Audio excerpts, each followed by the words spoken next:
بسم اللہ الرحمن الرحیم۔ السلام علیکم عزیز دوستو، آج ہم حضرت علی رضی اللہ تعالی عنہ کا واقعہ لے کے آئے ہیں، جو ایک بچپن کی حالت میں ان کا حوصلہ اور کیسے ایمان لانا ہوا۔ حضرت علی رضی اللہ تعالی عنہ جو اسلام کے چوتھے خلیفہ راشد بنے، نہ صرف رسول اللہ صلی اللہ علیہ وآلہ وسلم کے مقرب ترین اصحاب میں سے ایک تھے، بلکہ ان کے چچا زاد بھائی اور ان کے داماد ہونے کا شرف بھی رکھتے تھے۔ نبی اکرم صلی اللہ علیہ وآلہ وسلم نے اپنے چچا حضرت ابو طالب کا بوجھ ہلکا کرنے کے لیے ان کی پرورش کی ذمہ داری لے لی تھی اور اپنے بیٹے کی طرح ان کی پرورش کی تھی۔ اس کم عمری میں اتنے امتیازات پا لینے کے بعد یہ کوئی حیرت کی بات نہیں کہ بچوں میں اسلام قبول کرنے کا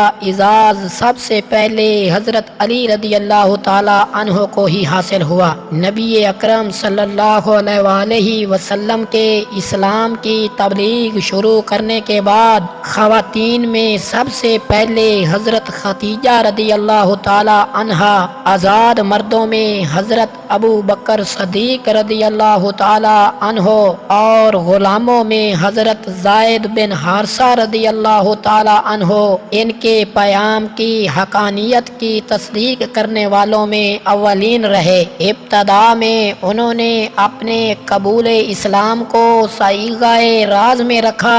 ایک روز حضرت علی رضی اللہ تعالی عنہ نے حضرت خدیجہ رضی اللہ تعالی عنہا اور نبی اکرم صلی اللہ علیہ وآلہ وسلم کو نماز پڑھتے ہوئے دیکھ لیا اور پوچھا کہ وہ کیا کر رہے تھے۔ نبی اکرم صلی اللہ علیہ وآلہ وسلم نے آپ کو اللہ کے پیغام کے بارے میں بتایا اور بت پرستی کی مذمت کی۔ حضرت علی رضی اللہ تعالی عنہ فطری طور پر انسان کے بنائے ہوئے پتھر اور لکڑی کے بتوں کی پوجا کرنے سے متنفر تھے۔ انہوں نے اسی وقت اسلام قبول کر لیا۔ پھر اللہ کا حکم آیا، اب اسلام کی تبلیغ کھلے عام کرنا تھی۔ رسول اللہ صلی اللہ علیہ وآلہ وسلم کو علم تھا کہ مکہ کے لوگ نسلوں سے بتوں کی پوجا کرتے چلے آ رہے ہیں۔ وہ اپنے عقائد کی مخالفت میں کسی بات کو برداشت نہیں کریں گے، لیکن وہ اللہ کے رسول صلی اللہ علیہ وآلہ وسلم کی حیثیت سے اپنے ذمہ داریوں سے کترانے والے نہیں تھے۔ لہٰذا ایک صبح وہ مکہ کے نزدیک کوہ صفا پر چڑھ گئے اور آواز دے کر مکہ کے لوگوں کو بلایا۔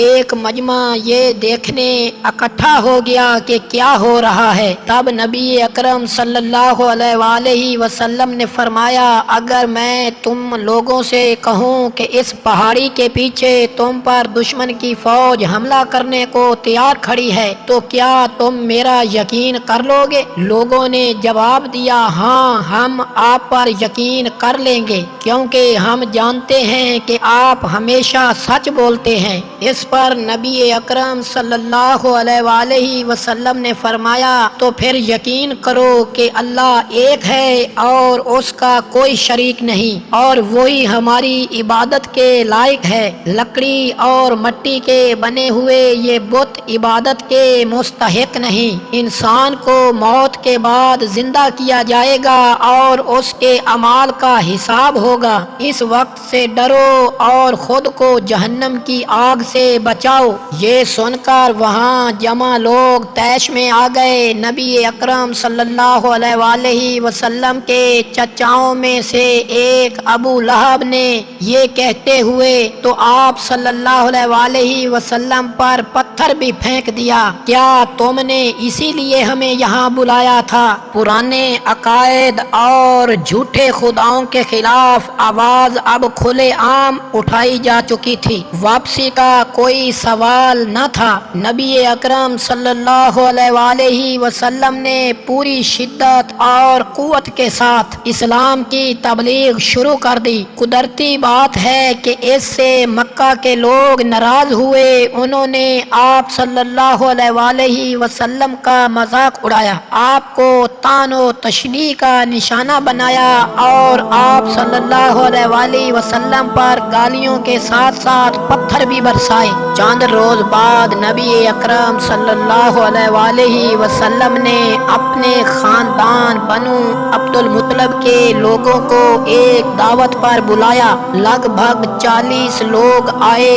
نبی اکرم صلی اللہ علیہ وسلم نے دودھ اور گوشت کے ساتھ ان کی تواضع کی۔ کھانے کے بعد آپ صلی اللہ علیہ وسلم نے اپنے پیغام کے بارے میں بات کرنے کے لیے کھڑے ہوئے، لیکن لوگ ان کی بات سننے سے بچنے کے لیے جلدی جلدی وہاں سے چلے گئے۔ آپ صلی اللہ علیہ وسلم نے اگلے روز انہیں پھر دعوت دی، لیکن پھر وہی ہوا۔ کھانے کے بعد لوگ عجلت کے عالم میں منتشر ہو گئے۔ 3 دن تک ایسا ہی ہوتا رہا۔ اس دوران مکہ کے لوگوں میں ان کے پیغام کی مخالفت شدید اور گرم ہوتی گئی۔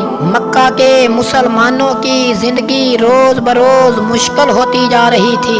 اس وقت اسلام کی حمایت کرنے کے لیے ایک خاص طرح کی دلیری کی ضرورت تھی، اور اسی دلیری رکھنے والے لوگ بہت کم تھے۔ چوتھے روز کھانے کے بعد نبی اکرم صلی اللہ علیہ وسلم کو اپنی بات کہنے کا موقع مل گیا۔ آپ صلی اللہ علیہ وسلم نے لوگوں سے کہا کہ میں اللہ کا پیغام لایا ہوں جو تم کو اس دنیا اور آخرت میں فائدہ دے گا۔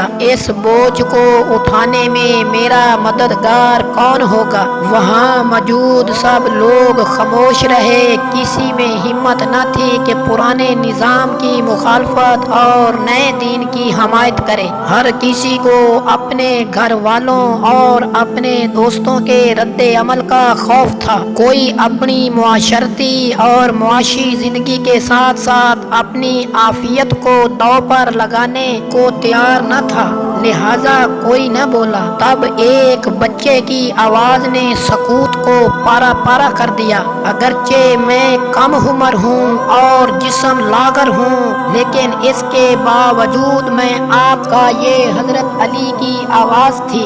محض 13 سال کی عمر کا بچہ ایک ایسے وقت میں جب طاقتور اور بارسوخ لوگ بولنے سے خوف زدہ تھے، ایک بچے نے ناقابل یقین حوصلے کا مظاہرہ کیا تھا۔ یہ سعادت بازوں کی قوت سے حاصل نہیں ہوتی جب تک عطا کرنے والا خدا عطا نہ کرے، اور یہ سعادت تمام عمر حضرت علی رضی اللہ تعالیٰ کے ساتھ رہی۔ آج بھی لوگ انہیں نہایت محبت اور عقیدت کے ساتھ یاد کرتے ہیں۔ آپ کا نام اسلام کے محترم ترین ناموں میں شامل ہے۔ اس سب کا آغاز اس ایک لمحے میں ہوا تھا جب ایک بچے نے اس حوصلے کا مظاہرہ کیا جو بڑے کرنے میں ناکام رہے تھے۔